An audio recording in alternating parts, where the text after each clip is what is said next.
Hey Mandi Maniacs, today we are going to be trying Yulu Foods Strawberry Milk Tea Instant Kit Boba. So, let's see if it's delicious and tastes just like the Boba shop. This looks delicious. Let's see how it tastes.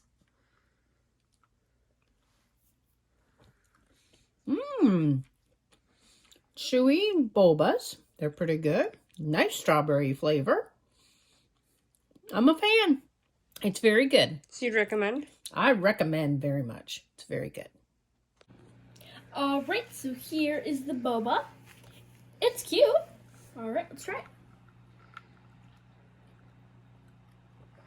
it. Actually tastes really good.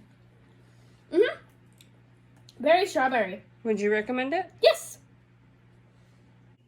Now I'm going to try mine.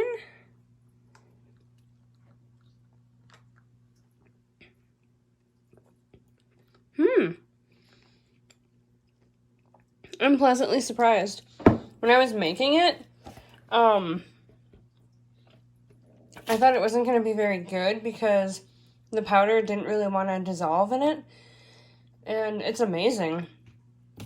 So I'm pleasantly surprised. It has a really good creamy strawberry flavor. And the pearls are really good too. So yeah, I would definitely actually recommend this one. It does taste quite a bit like the boba you get from the boba shop. So it's pretty good. I would recommend it.